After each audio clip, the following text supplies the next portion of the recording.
कृष्णाय वासुदेवाय हरिये परमात्मने प्रणतः कलेशनाशाय गोविंदाय नमो नमः। सभी प्रभु भक्तों को जीवन प्रकाश चैनल की तरफ से राधे राधे। आज हम कामिका एकादशी व्रत का महात्म्य व कथा सुनेंगे।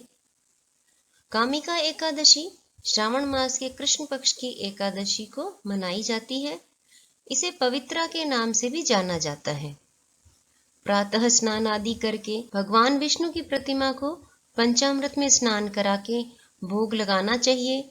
आचमन के पश्चात धूप, दीप, चंदन आदि सुगंधित पदार्थों से आरती उतारनी चाहिए। इस व्रत को रखने और भगवान विष्णु की पूजा करने से सभी पाप मिट जाते हैं और उसे जीवन के अंत में मोक्ष की प्राप्ति होती है। यदि आप कामिनी एकादशी का व्रत रखते हैं तो आपको पूजा के समय कामिका एकादशी व्रत की कथा जरूर सुननी चाहिए और इससे आपको व्रत का महत्व और उससे मिलने वाला पूर्ण फल प्राप्त होता है। इस साल 31 जुलाई 2024 को कामिका एकादशी है। यह विशेष दिन श्री हरि विष्णु जी को समर्पित माना जाता है। इस दिन भगवान विष्णु की विधि पूर्वक पूजा करने से अकाल मृत्यु का भय नहीं होता है और व्यक्ति को सभी पापों से मुक्ति मिलती है। यह चातुर्मास महीने की पहली एकादशी होती है। कहा जाता है कि कामिका एकादशी का व्रत रखने से साधक पर विष्णु जी की कृपा बनी रहती है और सभी मनोकामनाएं पूर्ण होती है। आइए जानते हैं कामिका एकादशी का शुभ मुहूर्त, पूजा विधि और व्रत कथा। पूजा का शुभ मुहूर्त इस दिन सुबह 5:32 से लेकर सुबह 7:32 तक रहेगा। इस बार स्वार्थ सिद्धि योग में कामिका एकादशी मनाई जाएगी। आइए अब पारण का समय भी जान लेते हैं। पारण 1 अगस्त को सुबह 5:43 से सुबह 8:24 तक कर सकते हैं। इस दिन एकादशी तिथि का समापन दोपहर 3:28 पर होगा। कामिका एकादशी के दिन सुबह सूर्योदय से पहले उठें, स्नान आदि के बाद साफ और स्वच्छ कपड़े धारण करें, विष्णु जी का ध्यान करें और व्रत का संकल्प लें। इसके बाद छोटी चौकी पर लाल या पीला कपड़ा बिछाएं। चौकी पर विष्णु जी और मां लक्ष्मी जी की प्रतिमा स्थापित करें। उन्हें फल, फूल, धूप, दीप और नैवेद्य अर्पित करें। विष्णु जी की आरती उतारें और उनके मंत्रों का जाप करें। इसके बाद कामिका एकादशी की व्रत कथा पढ़ें या सुनें। आइए कामिका एकादशी की व्रत कथा जानते हैं। एक गांव में क्रोधी स्वभाव के ठाकुर जी रहते थे। एक दिन उनका एक ब्राह्मण से झगड़ा हो गया और उन्होंने क्रोध में आकर ब्राह्मण की हत्या कर दी। पाप का प्रायश्चित करने के लिए ब्राह्मण का अंतिम संस्कार करने की इच्छा व्यक्त की, लेकिन ब्राह्मणों ने उन्हें ऐसा नहीं करने दिया। ठाकुर पर ब्रह्म हत्या का दोष लग गया। एक दिन ठाकुर ने एक मुनि से ब्रह्म हत्या के दोष से मुक्ति का उपाय पूछा। तब मुनि ने इस पाप से मुक्ति पाने के लिए कामिका एकादशी व्रत रखने की सलाह दी। उन्होंने बताया कि विधि पूर्वक इस व्रत को रखने से व्यक्ति के सभी पाप नष्ट हो जाते हैं। ठाकुर ने मुनि के बताए अनुसार कामिका एकादशी का व्रत रखा और भगवान विष्णु की विधि विधान से पूजा की।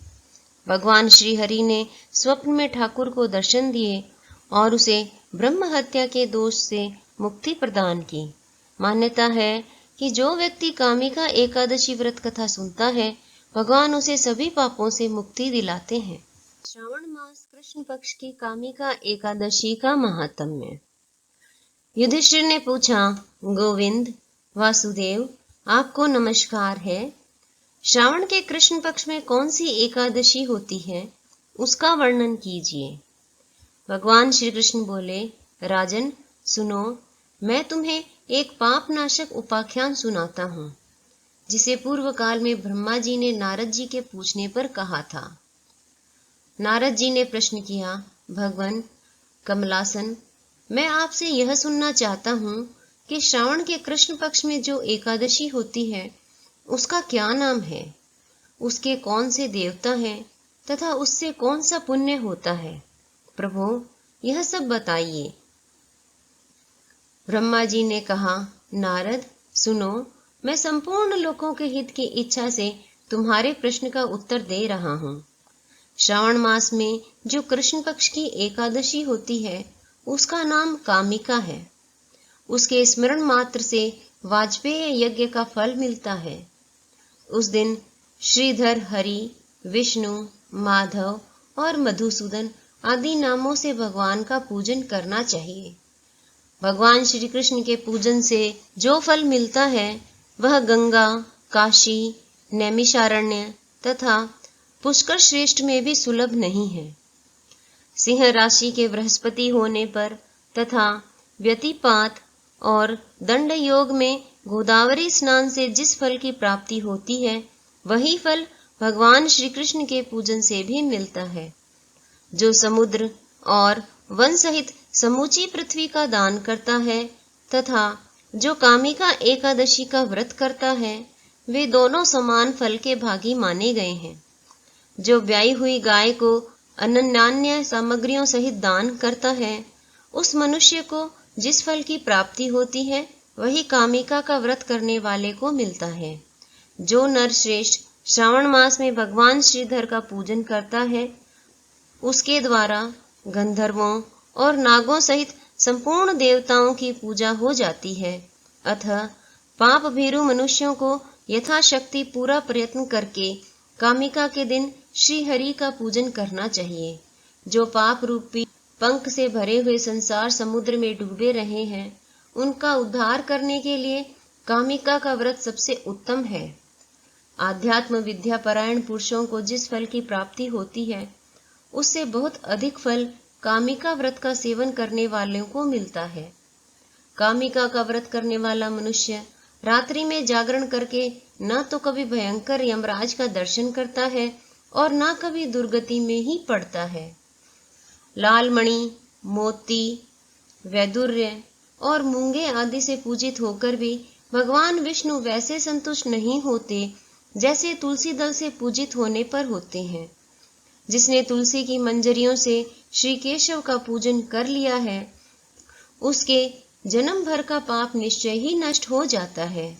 जो दर्शन करने पर सारे पाप समुदाय का नाश कर देती है, स्पर्श करने पर शरीर को पवित्र बनाती है, प्रणाम करने पर रोगों का निवारण करती है, जल से सींचने पर यमराज को भी भय पहुंचाती है, आरोपित करने पर भगवान श्री कृष्ण के समीप ले जाती है और भगवान के चरणों में चढ़ाने पर मोक्ष रूपी फल प्रदान करती है, उस तुलसी देवी को नमस्कार है।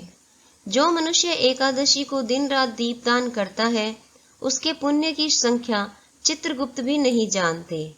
एकादशी के दिन भगवान श्री कृष्ण के सम्मुख जिसका दीपक जलता है उसके पितर स्वर्ग लोक में स्थित होकर अमृत पान से तृप्त होते हैं। घी अथवा तिल के तेल से भगवान के सामने दीपक जलाकर मनुष्य देह त्याग के पश्चात करोड़ों दीपकों से पूजित हो स्वर्ग लोक में जाता है।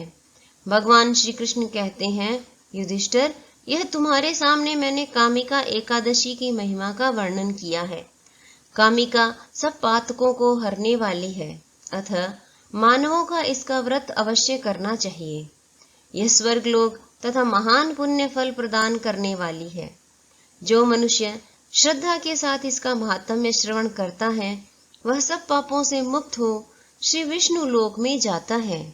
इसी के साथ श्रावण मास कृष्ण पक्ष की कामिका एकादशी का महात्म्य पूर्ण हुआ। जय श्री कृष्ण।